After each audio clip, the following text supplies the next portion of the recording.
to touch on some things with um, the King Seven, Kevin Samuels. You know, The phenomenon. right? The phenomenon, the internet sensation, the viral Yeah. sensation. He's like the red pill king right now. Right. Facts. You know what I mean? My man And there's is nothing wrong with that. There's nothing wrong with being a little bit more assertive in taking control of your masculinity, and right. and also allowing people to understand that it's deeper than your feelings. You Right. know what I mean? Sometimes you need a little taste of reality, Yep. and that's the hard part. That especially the way he delivers it. Sometimes it's not always about the tone. Right. It's about the message, Right. and You the know, messages don't be listen. delusional. Right. You did? Don't kill the messenger. Yeah. You know what I mean? And that's the first thing they want to do. You know what I mean? That's the first thing they want to do to the gentleman. And all he does is, make more money. You Right. know what I mean? Because all they do is every time somebody has something bad to say about Shorty, they got to say his name. And guess what? That brings more traffic to his page. Right. And guess what? It gives him an opportunity to spread more of his message. Right. And it ain't wrong. Every time they mention his name, he running it up. He running it up. Yeah, and ain't nothing wrong with that. Like, but some of these gentlemen need to hear this. Some of these women definitely need to hear this. Right. So that's the thing. They just don't like the tone. That's the thing I want to talk about because they keep getting on him for the way he talks to women and how he deals with women. Oh, he deals with everybody like that. So it's not a gender specific bias. Right. It's like anybody can get it. You a woman, yeah. bang. You a man, bang. It's that simple. Yeah. How I feel about it is just that I just don't like the fact that because you don't understand the message, you want to go into the fact, you want to start to shame him as far as like, oh, he must not like women, or he must be with that's right. Yeah, that's the typical go-to. That is it's like a playbook that women all consult. And that is their kind of like pushback or challenge or like defense. That's their defense mechanism, is to say, oh, you don't even like women. You don't get no women. You corny. You just mad because you don't get no, right? So, but that allows them to kind of avoid dealing with the subject matter and what he's actually saying. That allows them to do that. It's the perfect escape route. Yeah. It's like break glass here. Nigga, you don't get no bitches, So, that's pretty much the way it works.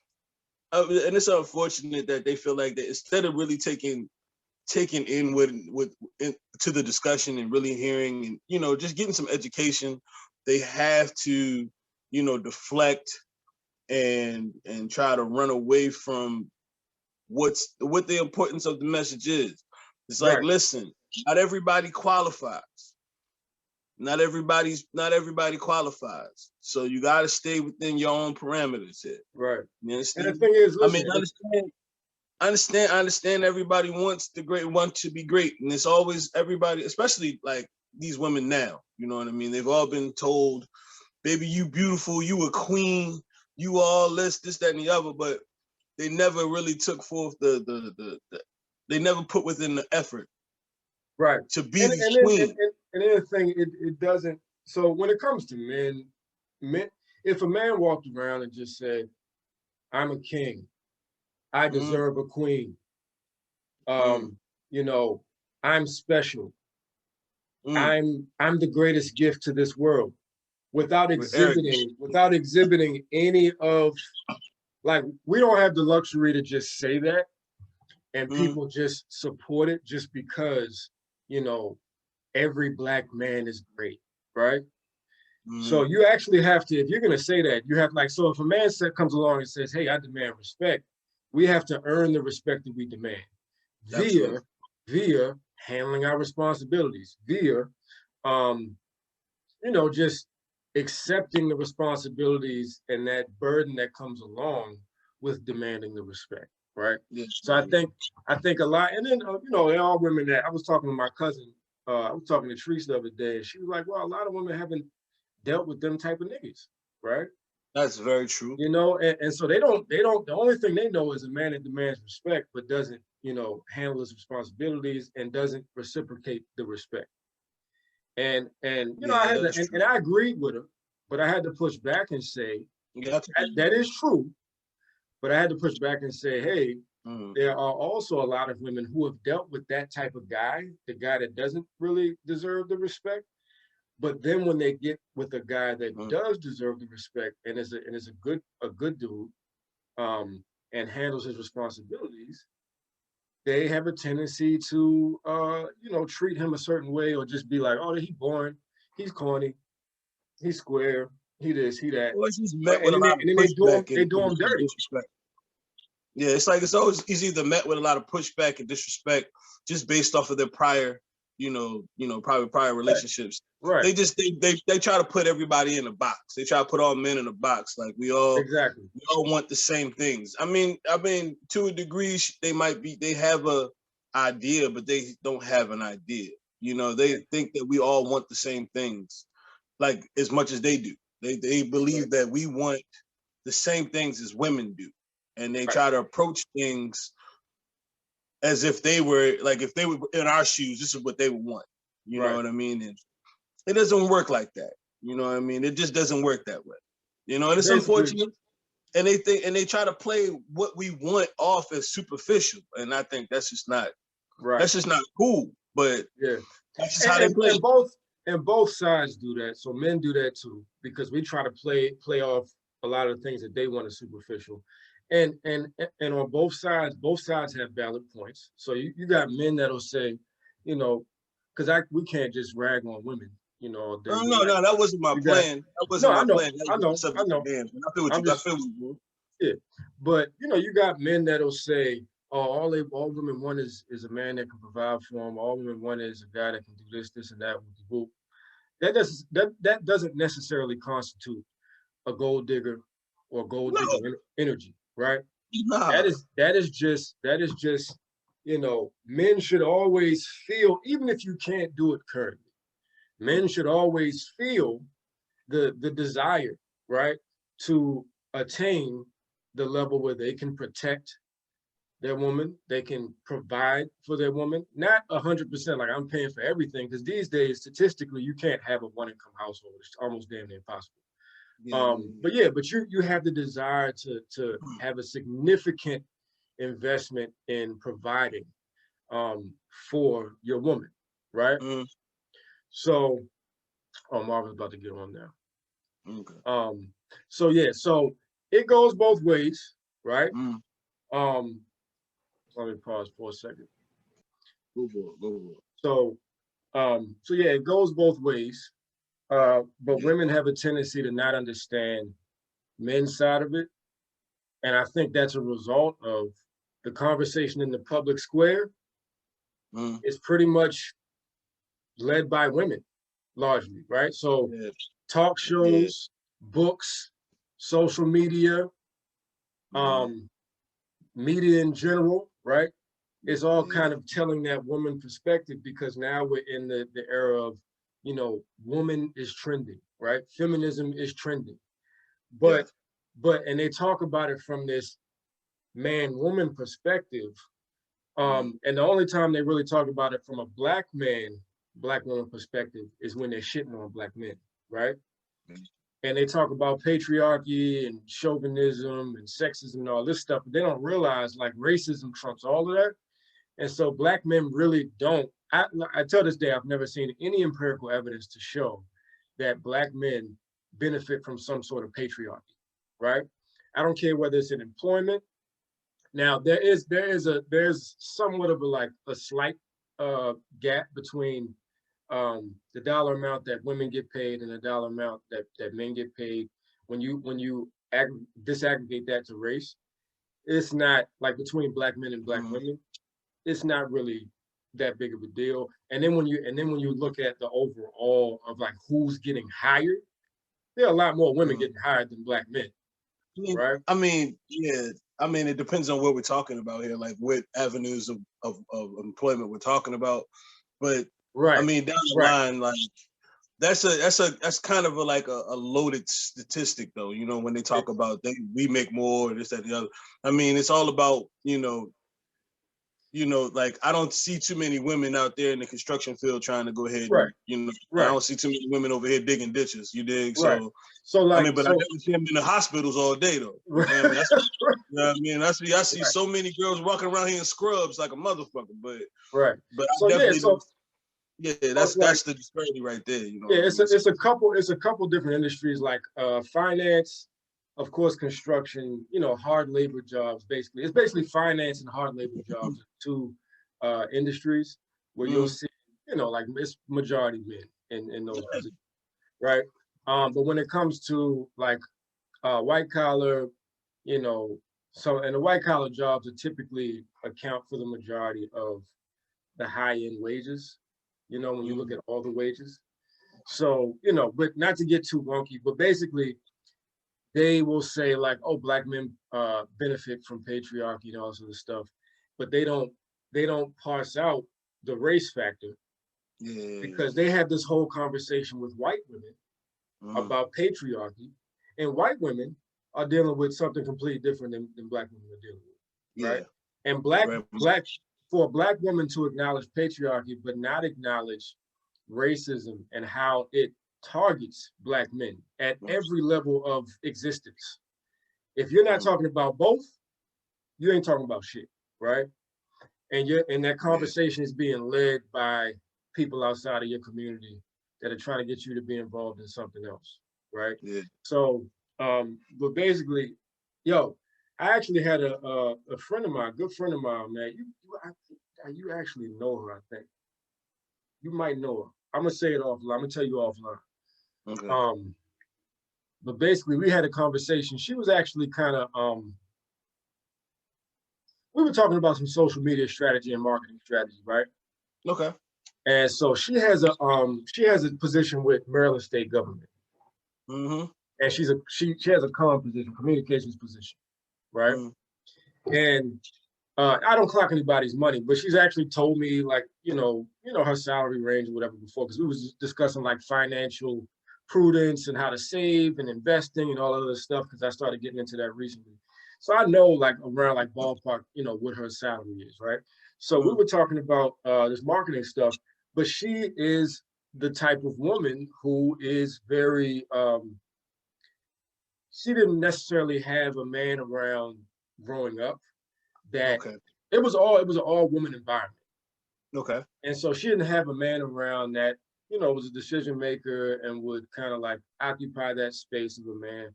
And so she grew up, and then she's had, certain dealings with men in the past that, have kind of left her a little bit, bitter. So, and she's from Philly, so Philly chicks mean the shit. Word. Tri-state, always mean. Facts. So we're having a conversation about marketing and shit, and I'm asking her like, some advice on some stuff I'm doing. I asked her for like some feedback on some stuff I've already done, and it's just all negative, right? And not negative in the sense of she's giving me, feedback and critiquing. I'm talking about negative in the sense of,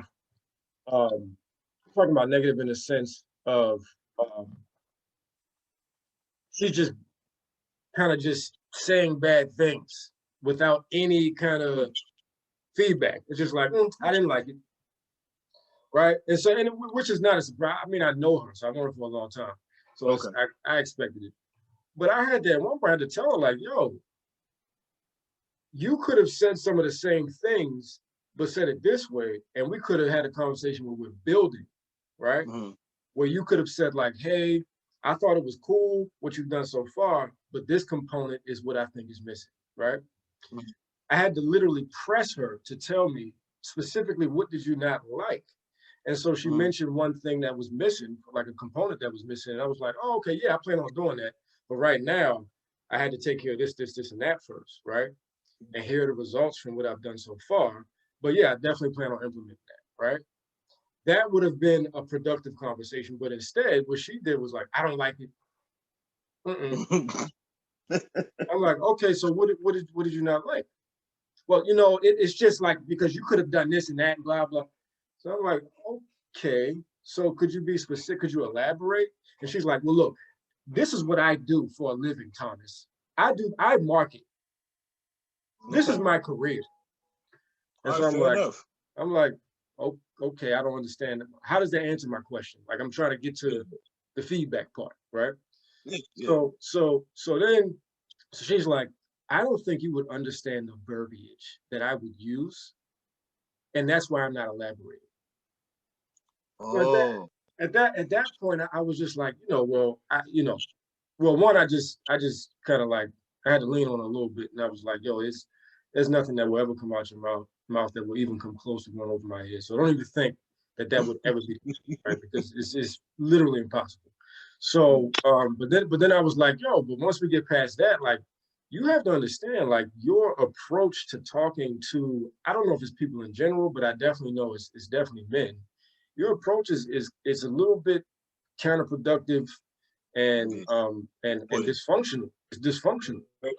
Yeah, it's like, it's dysfunctional. So it's like, this conversation would have went well. It could have went well, and we could have been building instead of you destroying whatever. And instead of us doing that, we're now doing this, right? So I was like, you have to get to the point where you are able to have these conversations. On top of the fact, then we get, this spills over into the white collar, independent Black woman, right? And you talked about this on one of our old episodes where you were like, yo, y'all gotta understand, man, we don't really, that's not a flex for us. Like, we not looking at you like, oh, she got a good job. Yo, I like her. She's sexy. I mean, if you got a good job, there's nothing wrong with that. But you gotta, if you don't have these other things, if you don't know how to talk to people, if you're not amicable, if you can't inspire me and support me, right? Then I really don't. Like, I'm cool, right? But like a high-paying job is nothing more than the cherries, baby. That's all it is. It's the cherries. Nothing more than a what? It's just the cherries, baby. It's the cherries on top. Right. Right. Exactly. I can do without it. Like, I don't necessarily need them. Right. I like vanilla ice cream by itself most of the time. Like, I never sent any dessert back because it didn't have a fucking cherry on the top. I never did that before. I was never like, yo, where's the cherry? Where in the fuck is my goddamn cherry? No, never have I ever. So basically, that's what it boils down to. Like, and I think that once they reach that particular plateau and they get that dollar amount that they've always trying to achieve, and there's nothing wrong with that. You got achievements. You should be proud of that. Exactly. But you should let that run your everyday approach to men and make you feel like you got the nutsack now. Check it out, baby girl. You don't. Don't. Yeah. And it's not even, and I don't even like to use the word submissive as much because that's a trigger word for a lot of women, especially in that. But you know what I like to use? I like to, because submissive ain't got shit to do with it. You can be a strong Black woman. You can be a woman that's very opinionated, that has her own thoughts, things independently. But when you start to become uncooperative, right? Because it's not about submissive, it's about cooperation, right? If we're together, if we're a team, and I notice that every time I have, an idea, or every time I, ask for some feedback, or every time I try to come to the table with you so we can chop it up and build together, I notice that you're not very cooperative, right? So like this, it's always just kind of like this tug of war, right? And that's the energy that really doesn't mesh well with niggas, man. I mean, yeah, and I think with real ones, because a lot of some niggas they'll put up with that, but yeah, but that all stems from, and I think it really is, a lot of it has to do with our prior generation and the lack of Black men being in that household, right? Exactly. Giving an example. Exactly. You know what I mean? And that's what it really all ends up. It's that prior generation that just didn't want to give the tools. You know, they rather just go ahead and plant the seeds and shit like that, but nobody wanted to cultivate.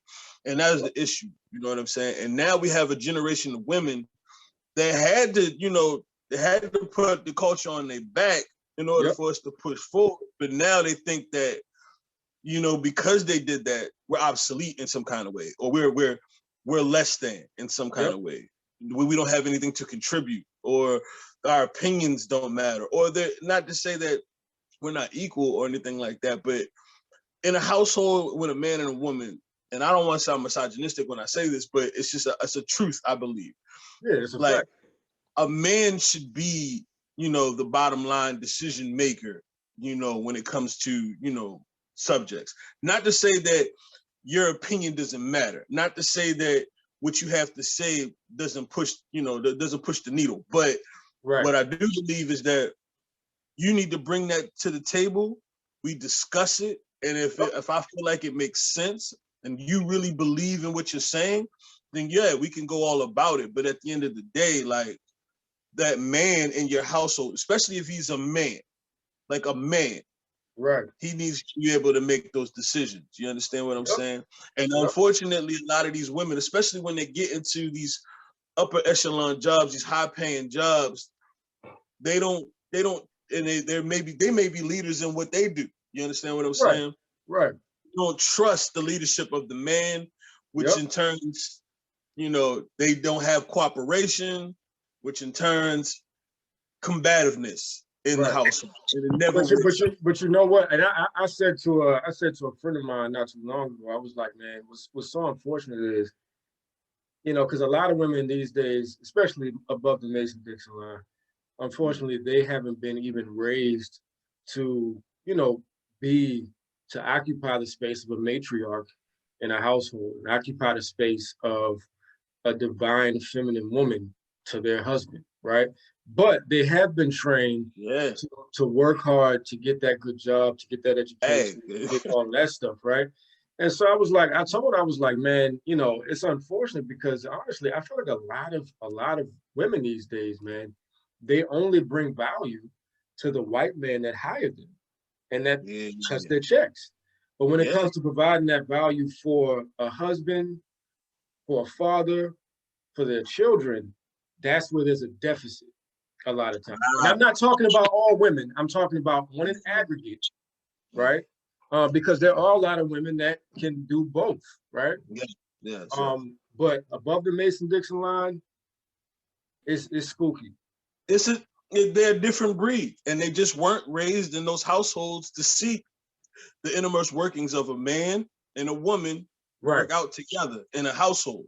They never got a chance to see that. They probably were dealing with a single mother who, you know, probably was bitter about her husband cheating on her or leaving or going to prison or whatever reason why they didn't work out. And then she had her own type of ideals that she kind of passed down to her children. You know what I mean? And that's why there's an apprehension, especially when it comes to trust with our black women nowadays. They don't trust our black men because they weren't ever around. So they never learned what the trust was, where a place of a man in the household is supposed to be. They thought they saw their mom do that part. So they felt like they had to do it too. Yep. You know what I mean? And that's a conversation I've had with a lot of different women. And, you know, I don't discount that. I just say, look, it ain't your fault, but now it is our problem. So we need to fix it, right? Just like most issues in the black community. It ain't our fault, it is our problem, right? And if we don't actively try to address it and fix it, it will be our fault. You know, and this is the thing, man. It's like, I mean, you pretty much touched on all the points I was about to say about, like, you know, being feminine and occupying the space of that divine feminine, right? That muse that is there. I was just about to say that. Black women are just supposed to play inspiration. Right. And that's not to say, because they'll push back against that a lot of times and say, oh, well, you just want me to be your inspiration. You don't want me to get out here and be, you know, a professional and be carve out my own way within my own right. That's not what I'm saying. What I'm saying is but that's a part of it. That shouldn't take precedence over your natural and innate value that you bring to the table. And a lot of Black women have a tendency to believe, just like this is one of the first points you made, so I'll just reiterate. A lot of Black women have a tendency to believe that the value that they appreciate from us is the same value that we appreciate from them. We don't appreciate the same things from you that you appreciate from us. We appreciate things about women that we love. You appreciate things about men that you love, right? Mm-hmm. If you come to the table with, and you're established professionally, mm-hmm.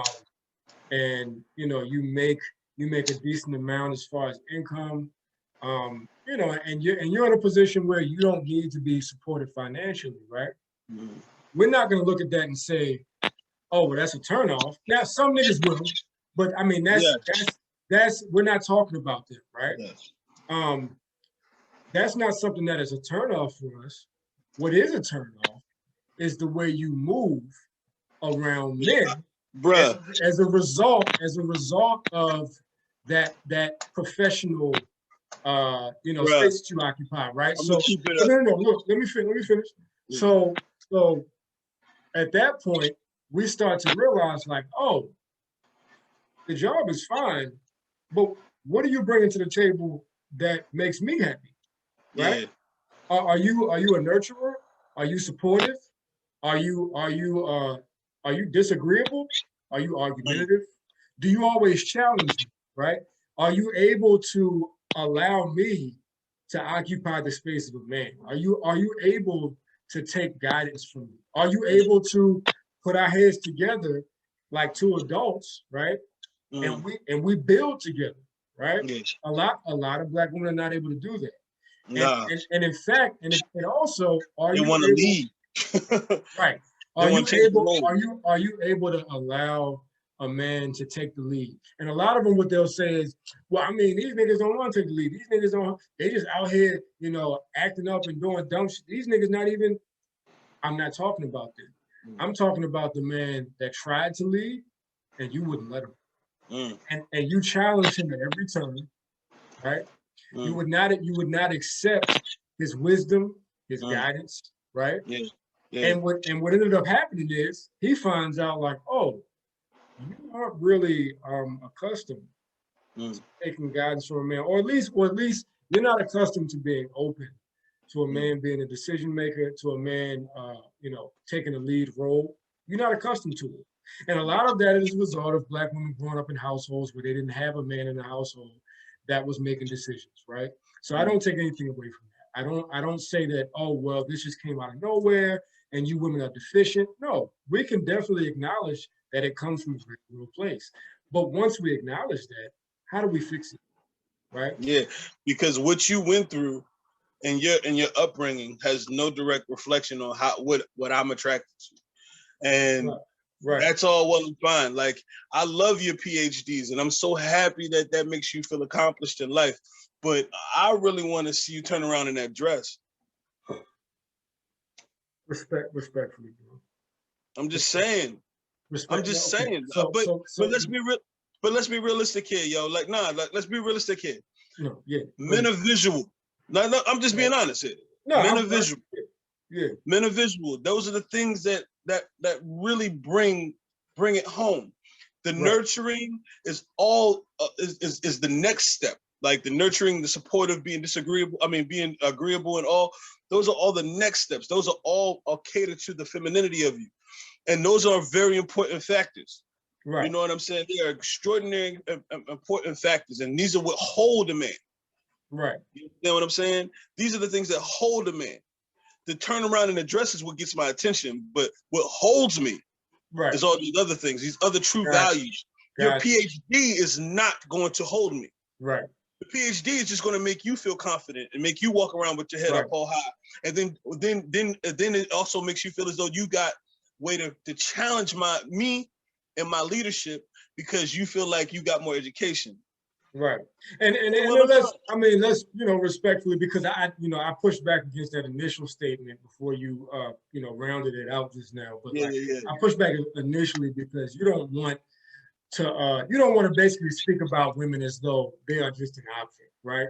Now, no, I'm speaking from but the you explained perspective of being men. Like, I think the fundamental problem that women have with men is that they don't understand men. They don't understand what drives us. They just, like you said before, they try to find, they think that we should be attracted to the things that bring attraction to them. You know what I'm saying? Like, and the reason it doesn't work that way. And the reason that they aren't able to understand what we want is because, and this is something I talk about all the time, especially when I get into conversations with, I guess, women that kind of lean more towards the feminist side of things, is that, when we talk about, gender, issues of gender, especially issues of gender in the Black community, the conversation is pretty much, it's basically centered around women's perspective, right? Yeah. The conversation is never, when you read books about it, when you watch TV shows about it, when you see movies about it, when you see it on social media, the conversation is never around how do we fix men, how do we fix women, how do we fix us? The conversation typically centers around what are men doing wrong? How have men messed me up? How have men? Well, that's changing now. That narrative is changing now. Well, it is changing now. It's changing. But what I'm saying is it's gradually changing. But the reason that women aren't in a position where they understand men and understand what men want is because the conversation has not been interested in understanding what men want, right? The conversation has always been, well, not always, because when you talk about the 60s and the 50s and all that stuff, it was all dictated by, patriarchy and chauvinism. Oh, yeah, it was all about male dominance at one point. Yeah. So, but at this particular junction, we're at the point where there's never really, a conversation where women have to confront correction, have to confront the ways that they need to make amendments to their behavior and to their ideology and to their thought process to be better women, right? It's always, how have you been taken advantage of? It's always, you're a victim. And so how can we, make you feel better? So typically it's a conversation that revolves around coddling as opposed to admonishing, right? When you admonish somebody, you're like, look, I'm saying this in love. I want you to win. And you need to hear this. Because if you don't hear this right now, if you don't get this work now, you ain't gonna win. And you have a lot of women that end up, single, and they don't realize until like 35, 36, 37, or divorced, or whatever the case may be. And there's never a conversation that is had about, why didn't your relationships work out, and what part did you play in that? Right? What was your role? Accountability, sir. Accountability. And the thing is, when it comes to Black men, one thing. When it comes to Black men being, and this is something I say all the time, when it comes to Black men being held accountable, there are very real consequences for Black men having bad behavioral patterns, right? Or acting in ways that are unproductive, or being emotionally unstable, right? Or being combative. There's all kinds of consequences. You get combative at work as a Black man, your days are numbered. You will be fired eventually, right? You get combative out in the street, or you don't have control over your emotions outside. Guess what? Throw these handcuffs on. It's your turn. We're locking your dumb ass up, right? Talk about it. If you're in school as a Black male or a Black boy, and you acting up in school, guess what, sir? You're suspended. We're gonna go ahead and put you in the school to prison pipeline. So just get ready for it, because it's coming, right? We have all kinds of consequences for things. Now, women, on the other hand, do not have those equal consequences. And I don't want them to have the same consequences, right? I don't want them to have the same consequences of being locked up, murdered by the cops, even though they do get murdered by the cops. But if you look statistically, it's a big disparity. I don't want them dealing with the same consequences. They're women. You see what I'm saying? but at the same token, the lack of consequence has placed them in a position where they always feel as though every time someone tries to correct them and correct their behavior, it's seen as a challenge. It's seen as an attack. And they never view it as, oh, they have my best interest in mind, right? Because as a society, we don't hold them accountable, right? And so that just plays out in a lot of this stuff where they end up blaming everything on men and end up finding themselves in a bad situation. And that is not 100% of the time, but what I'm saying is on an aggregate, there are women that have definitely been done wrong, and as a result, they are single. I'm saying on an aggregate, you will find that a lot of these Black women who claim victim have actually done some things to contribute to the fact that they have not found a man, right? Oh man, talk about it. So, I just want to, this is a Valentine's Day episode. I really wanted to touch on those things because I feel like it's important. And it's not important to place blame. It's important to grow and to get to the point where we can rock, and we can build together because it's necessary, and like we all make mistakes. We all mess up, but we all got to deal with those, and we gotta, in order to build, we gotta confront them. So. Yeah, if you want to say anything to kind of wrap that segment up? I mean, you pretty much covered it all. I mean, we covered it all. I mean, it just really boils down to, like, at the end of the day, the one thing I think that's just most important is just like, let's stop the narrative of Black men and our choices are the reason why Black women are single. You know what I mean? Right. And we're not trying to say that women are combative or any type of way that, the mad black woman type of deal. Like, nah, we're not saying that at all. Right. We're just saying just understand your place and why you're single. And that's all I want to say. Right. That's all I want to say. Just like understanding your place and why you're single. Always start in the mirror first. Before you start pointing that finger, always start in the mirror first. And what could I have done differently? Or what is it that a man is really looking for versus he should want me because I have this. So I bring this to the table when those particular things are meaningless to us. You know what I mean? Like, just understand what a man wants before you start telling us what anything else. Before you start blaming us, understand what a man wants first. Yep. And I was talking to my stepsister Kia, and I was talking to her, and I said to her, I was like, yo, because she's kind of transitioning right now as far as relationship wise, and I'm like, yo, listen, and this is not something that I was telling her because she didn't already know it. I was just confirming it for her. But I was like, yo, you out here building. Right, you've reached levels of success as far as professionally, personally, all those things. You've grown, and I'm proud of what you're doing. And so now you're at the point where the next relationship you get into, you won't be getting into the relationship because, oh well, there's a void that I'm trying to fill, and only a man can fill it. You'll get into that relationship because it's like I'm good, and he will make me even better. Because he's a value add. I see a value add here. I've grown from what I've been through, and I'm okay being with or without. So if you come along and I see we can build together, you can build on what I already am building. Say less. Let's rock. Let's make it happen. So so I mean that's the place that a lot of both women and men got to get to. I'm about to. All right, so this is for, because we love Black people, we love Black men, we love Black women, pause, but we love the Black community, right? Absolutely. And we want to see, Black people have a tendency to have these gender wars, right? And a lot of these gender wars are, influenced by a lot of myths, it's a lot of mythology, it's a lot of opinion, it's a lot of stereotypical rhetoric that kind of shapes the conversation. And so basically, we want to clear that up. And so there's an article that came out recently The title of the article is "The Top 4 Myths About Black Marriage." All right.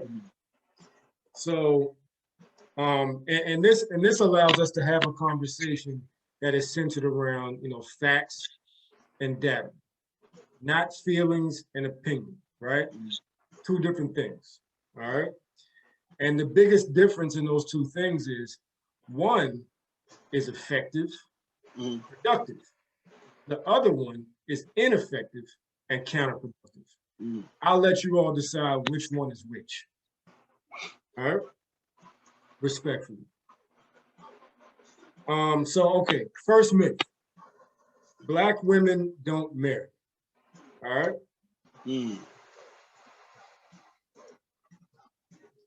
So, all right. So in the article, it says that there's a statistic where Yale University found, I don't know what year this was done in, it doesn't cite the year, but there was a Yale University study that found that just 42% of Black women are married, right? And it also says there's a variety of high-profile news and networks, such as CNN and ABC, that picked up on the figure and ran with it. But there are two researchers out of Howard University, shout out to HU. What's that, the Bisons? No. What the fuck is Howard? I thought the Bisons was Morgan, yo. Okay, I could be wrong. I don't know.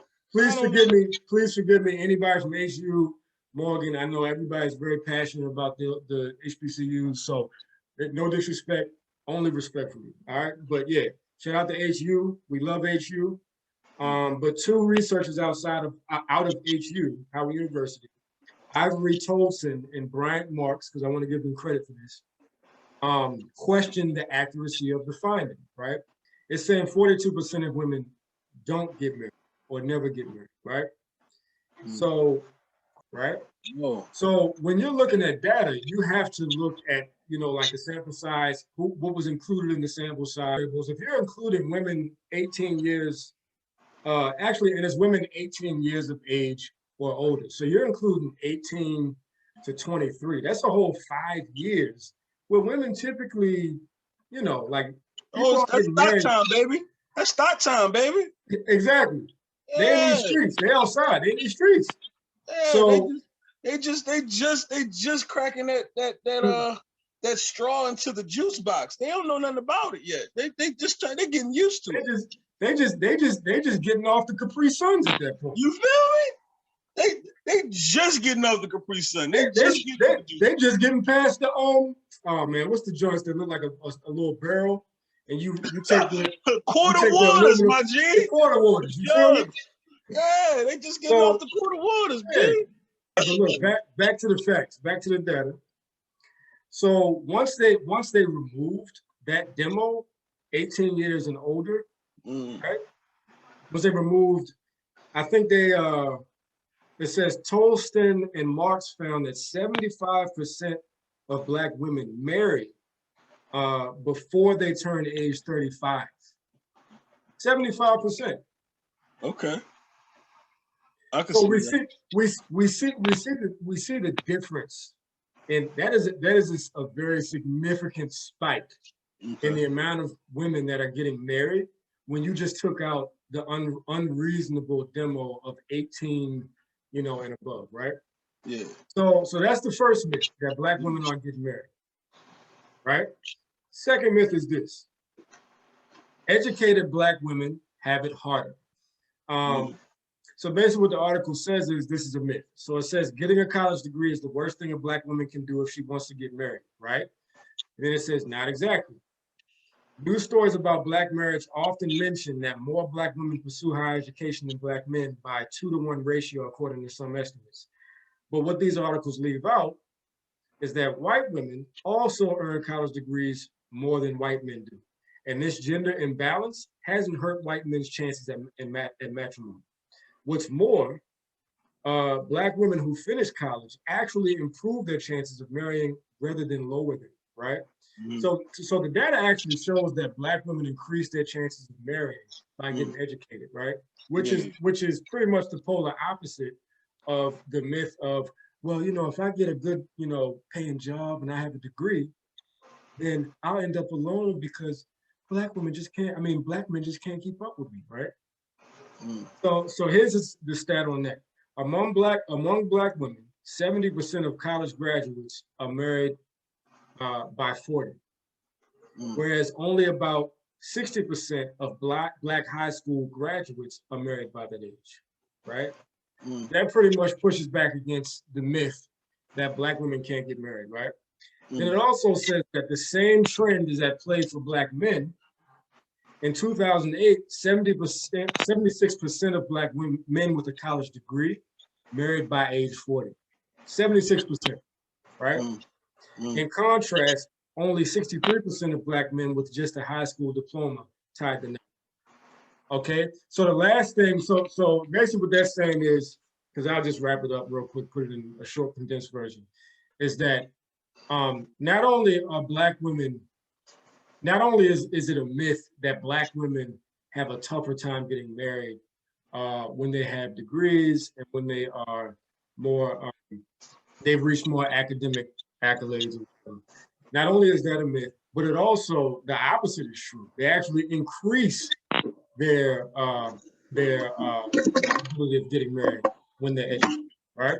So the last thing is, and this is something that Black women, you know, have a tendency to talk about. We're here in talk shows. They've written books about it. You know, you'll see all kinds of stuff on social media about it. But whenever they talk about it, it's never accompanied by like any sort of like, again, data or facts. So they'll say something like, you know, Black successful men do not marry Black successful women because they're too busy marrying outside of their race, right?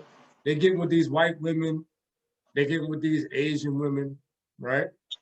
Okay. Turns out that that's not. Well, I mean, how many? What's the stat on them actually marrying Black men though? That's what we're talking about. Okay, I'm about to say, like, if that's the stat of them marrying Black men and just not being married in general, then okay, I got you. I follow you. Right. So look, that's the myth side of it, right? So this is what they found about that.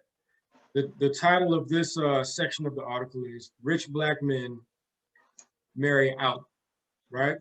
Which means rich Black men marry outside of their race. All right. All right.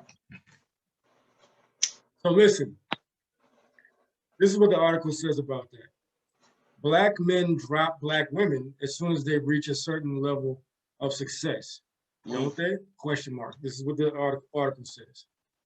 While plenty of Black rap stars, athletes, and musicians may choose to date or marry interracially when they achieve fame, the same is not true for the bulk of successful Black men, right?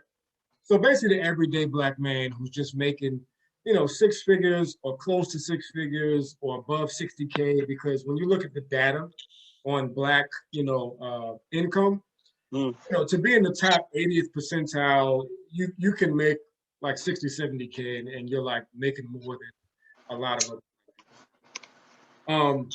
So it says, by analyzing census data, Tolson and Marks found that 83% of married black men who earned at least $100,000 annually are hitched to Black women, basically meaning they're married to Black women, right? 83%. That is an overwhelming majority, right? The same is the case for educated Black men of all incomes. 85% of Black male college graduates married Black women. 88% of married Black men, no matter their income, educational background, or whatever, have Black wives, right? This means that interracial marriage should not alone be held responsible for the singleness of Black women. So basically, I'm just gonna go ahead and sum up the article. I think that's pretty much it. Let me make sure Black men don't, oh shit, they got another one in here. Okay, so the next one is Black men don't earn as much as Black women. I'm looking forward to this one. All right, so the last and final point is, so they're addressing the myth that black men don't earn as much as black women. That was a myth? Yeah, so they're saying that so the myth is basically that black women that are earning, that are, you know, white collar in the white collar space or whatever, it's hard for them to find a black man because one, they're marrying white women.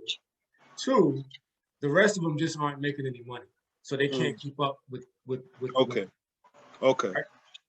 Okay. So basically, what the article says is, so to push back against that, it says actually black men are more likely than black women to bring home at least 75K annually, right?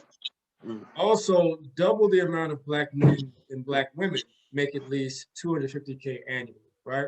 Now, 250K annually, and this is all right. So that's me running through the whole article. Now we can get into the discussion part of it. My thing about there's a gender glass ceiling when it comes to black men and black women. In my opinion, I haven't looked at the data on it, but in my opinion, the gender gap when it comes to black people doesn't come in until you reach the executive level, and then you'll see, like, you know, men are more welcomed in that space than women, right? Okay.